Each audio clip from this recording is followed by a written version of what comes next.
Welcome back to heart stories. Pen మీద నిమురుతూ తను ఏడ్చినంతసేపు సైలెంట్గా ఉన్నాడు సుభాష్. కాసేపటికి అలసిపోయి కళ్ళు తుడుచుకుని, నీకు నేను ఇక్కడ ఉన్నానని ఎలా తెలిసింది అని అడిగింది బుడ్డి. కనుక్కున్నాను బేబీ అన్నాడు సుభాష్ నవ్వుతూ. అదే ఎలా అని అడిగింది బుడ్డి అమాయకంగా చూస్తూ. లిటిల్ ప్రిన్స్ ఆడిషన్ వీడియో ఉంది కదా, దాన్ని బట్టి కంపెనీకి వెళ్ళాను.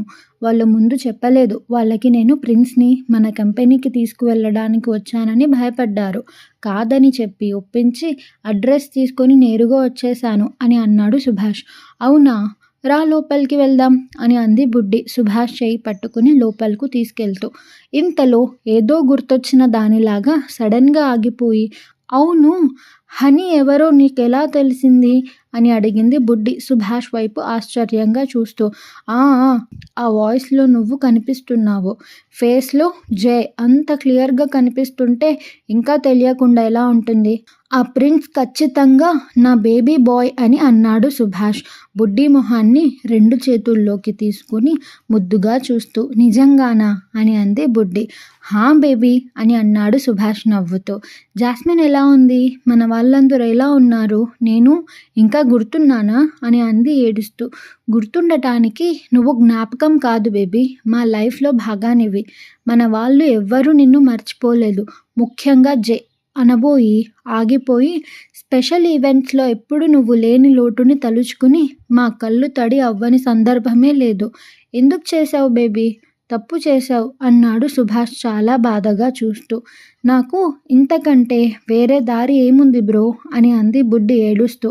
లేదురా, నువ్వు కనిపించని దగ్గర నుంచి జై పరిస్థితి అనుభూతుండగా ప్లీజ్ బ్రో, అతని సంగతి నాకు చెప్పొద్దు. అసలు అతని టాపిక్కే ఎత్తొద్దు. అదంతా గతం. ఇంకా చెప్పాలంటే ఒక పీడకల. నేను ఇదంతా మర్చిపోవడానికి నా శాయశక్తులా ప్రయత్నిస్తున్నాను. మళ్ళీ గుర్తు చేసి నన్ను బాధ పెట్టకు అని అంది బుడ్డి చెవులు కళ్ళు మూసుకొని నిలబడి. బుడ్డి వైపే చూస్తూ, పిచ్చి బేబీ, జై నీ గతం మాత్రమే కాదు, వర్తమానం భవిష్యత్తు కూడా. నువ్వు వద్దనుకొని ఎంత పరుగులు పెట్టినా తిరిగి కలుసుకోక తప్పదు అనుకున్నాడు మనసులో. అయ్యో సారీ బ్రో, నిన్ను బయటే ఉంచి మాట్లాడుతున్నాను, పద లోపలికి అంటూ ఇంట్లోకి తీసుకువెళ్ళింది బుడ్డి. ఇంట్లోకి వెళ్ళిన సుభాష్ ఇల్లంతా కలియ చూశాడు. ఇప్పుడు వాళ్ళు ఉంటున్న మెన్షన్తో పోల్చుకుంటే చాలా చిన్న ఇల్లు అయినా నీట్గా ఉంది. ఇంట్లోకి రాగానే మన ఇల్లు అనే ఫీలింగ్ వచ్చేలా ముచ్చటగా ఉండటం చూసి చాలా బాగుంది అనుకున్నాడు మనసులో. కూర్చో బ్రో, కాఫీ టీ జ్యూస్ ఏం తాగుతావు అని అడిగింది బుడ్డి. నాకేం వద్దు కానీ ఇలా రా కూర్చో, నీతో మాట్లాడి ఎన్నాళ్ళైంది, ఏం మారలేదు, అలాగే ఉన్నావు, అవే చెబ్బి చీక్స్ అని బుగ్గల్లాగాడు సుభాష్. ఆ మాటలు విని నవ్వుతూ, నువ్వు కూడా అస్సలు మారలేదు. అది సరే, మా కోడలేది అని అడిగింది బుడ్డి. అచ్చా, అంటే నీకు కోడలుందని తెలుసన్నమాట అని అంటూ, తను ఇక్కడే ఉంది. నీకు నిజం తెలుసా, విజయ్ వీడియోని నాకు పంపింది తనే. తన ఫేవరెట్ సింగర్ని వెతకమని నాకు ఆర్డర్ కూడా వేసింది. నీకు తెలియదు కదా, తను నీకు పిచ్చ ఫ్యాన్. ఎవ్వరు పాడినా నీతో కంపేర్ చేస్తూ ఎవ్వరు నిన్ను రీచ్ కాలేరని తీసేస్తుంది, చివరికి నన్ను కూడా అని అన్నాడు సుభాష్ మూతి ముడుచుకుంటూ. అవునా, ఇది చూపించు నా కోడల్ని అని అడిగింది బుడ్డి. చూపించడం ఏంటి, మాట్లాడిస్తాను వెయిట్ అంటూ ఫోన్ తీసి శివాంగికి కాల్ చేశాడు సుభాష్. కిచెన్లోకి వెళ్దాందా అని అంది బుడ్డి. సుభాష్ ఫోన్ తీసుకునే కిచెన్లోకి వెళ్ళాడు. శివాంగి ఫోన్ లిఫ్ట్ చేసి హాయ్ డాడ్ అని అంది హుషారుగా చెయ్యి ఊపుతూ. హాయ్ ప్రిన్సెస్ అని అంటూ చెయ్యి ఊపి, నీకొక సర్ప్రైజ్ అంటూ ఫోన్ని బుడ్డి వైపు తిప్పాడు సుభాష్.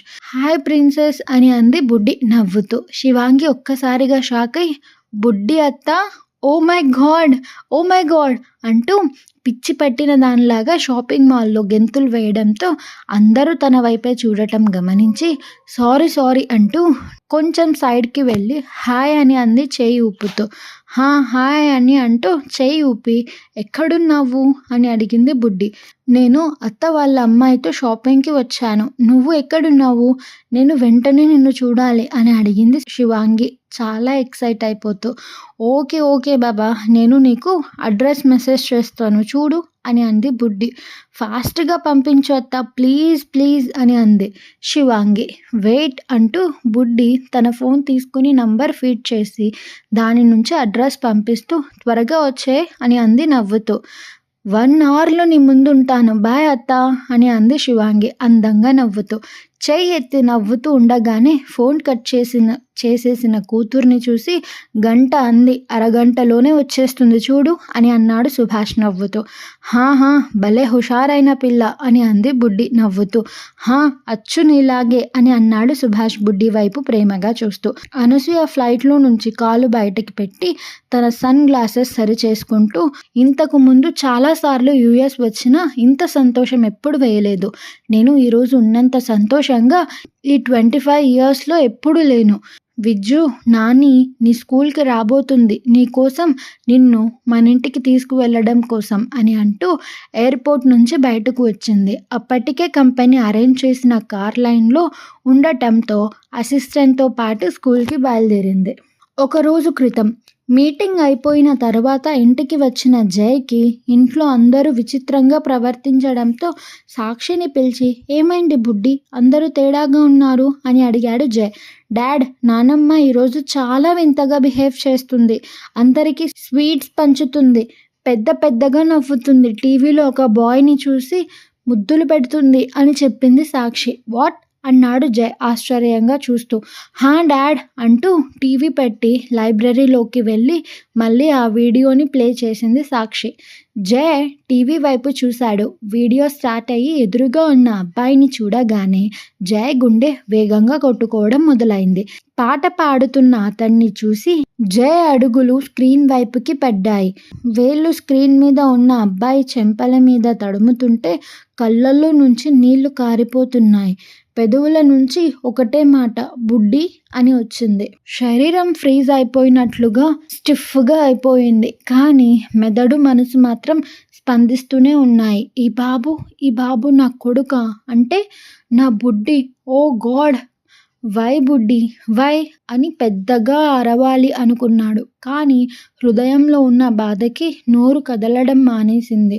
కొడుకు పుట్టాడన్న సంతోషం కన్నా తన బుడ్డి తనకి దూరమైపోయిందన్న బాధ జయని నమిలి మింగేయడం మొదలుపెట్టింది. డాడ్ ఏమైంది ఎందుకలా ఉన్నారు అని అడిగింది సాక్షి జయ చేయి పట్టుకుని ఊపుతూ. సాక్షి కదిలించేసరికి ఈ లోకంలోకి వచ్చి కళ్ళు తుడుచుకుంటూ ఏం లేదు బుడ్డి అంటూ ఫోన్ తీసుకుని కాల్ చేసి డీటెయిల్స్ కనుక్కోవడంతో అతని పేరు డీటెయిల్స్ తెలియడంతో జయకి బుడ్డి అడ్రస్ తెలియడంతో తన ఫోన్ స్క్రీన్ చూస్తూ ఐ హేట్ యు బుడ్డి ఐ హేట్ యు. నా మనసుని ఇన్ని ముక్కలు చేసి నా బిడ్డతో నువ్వు సంతోషంగా ఉన్నావా?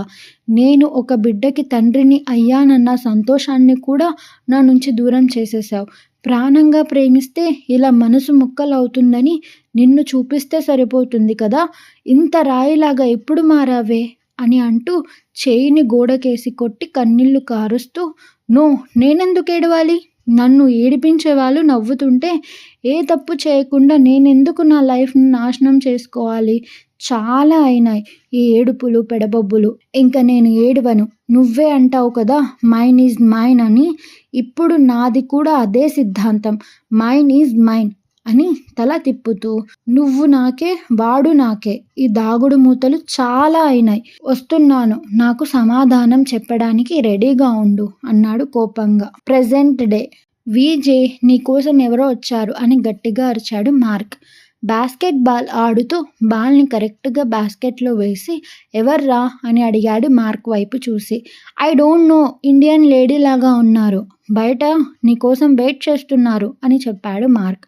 ఓహో ఓకే నేను వెళ్తున్నాను థ్యాంక్ యూ అంటూ టవల్ తీసుకొని చెమటని తుడుచుకుంటూ బ్యాగ్ తీసుకొని బాస్కెట్ బాల్ కోర్ట్ నుంచి బయటకు వెళ్తూ హెయిర్ అంతా చెమటకి దగ్గరికి అయిపోవడంతో హుడీని తల మీదకు వేసుకుని స్టైల్గా నడుస్తూ ఎంట్రన్స్ వైపుకి వెళ్ళాడు. స్టైల్గా వస్తున్న మనవణ్ణి చూసి అనసూయ అలాగే చూస్తూ ఉండిపోయింది.